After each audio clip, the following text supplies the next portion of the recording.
Magandang umaga po sa ating lahat. Meron lang po ako uling ibabahagi po, no?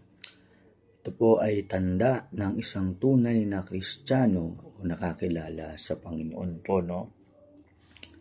Sabi po ng 2 Corinthians chapter 5 verse 17, kaya't ang sino mang nakipagkaisa kay Kristo ay isa ng bagong nilalang, wala na ang kanyang lumang pagkatao, siya ay bago na po. No? Yun yung sabi, siya ay bago na, no? So, dahil nakakilala tayo sa Panginoon, binago tayo ng Panginoon, no? Ano yung bakit natin nasabi na tayo ay binago ng Panginoon? Tumanggap tayo sa Panginoon, yung luma nating pagkatao ay wala na po yun, no? Napalitan na po yun ng bago. Ano yung sabi ng John 8:44, no?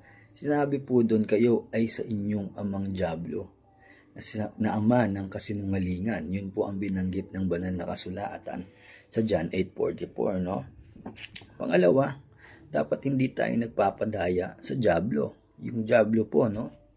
Sabi ng Thessalonians chapter 2 verse 9 to 10, hindi dapat tayo nagpapadaya sa dyablo. Pangatlo, yung pita ng laman, hindi natin dapat ginagawa. Sabi ng Chronicles chapter 3 verse 5, no? Hindi natin dapat ginagawa yun. Ano-ano yun, no? Yung pagnanakaw, kung dati kang magnanakaw, nakikiapid, no?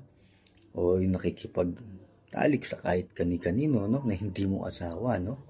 Ano pa yung mga hindi natin dapat ginagawa? Ito, yung paglalasing ng labis, no? Yung pagsisinungaling, hindi na tayo dapat nagsisinungaling. Kung ikaw ay nagnanakaw, hindi ka na dapat nagnanakaw po, no? Ayun ang sabi ng Thessalonians, no? Ay ng Chronicles chapter 3 verse 5, no? Ano ba yung mga dapat natin gawin? Sabi ng Chronicles chapter 3 verse 1, sabi niya, binuhay kayo muli kasama ni Kristo, kaya't ang pagsumakitan ninyo ang mga bagay na panglangit na kinaroroonan ni Kristo na nakaupo sa kanan ng Diyos, no? Dapat daw pagsumikapan natin yung mga bagay na panglangit. At yun lang mang dapat yung ating ginagawa, no?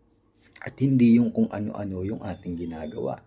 Malinaw na sinabi ng Chronicles chapter 3 verse 1, no? Mga bagay. Sabi doon, una, magsumikap tayo. Sumikapan natin yung mga bagay na panlangit.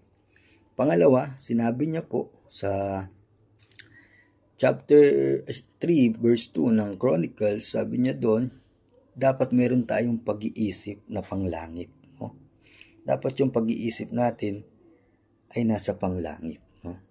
Kaya po sinabi ng chapter 3 verse 3 ng Chronicles, ang tunay na buhay natin ay si Kristo, no? Na kay Kristo yung tunay na buhay natin, no?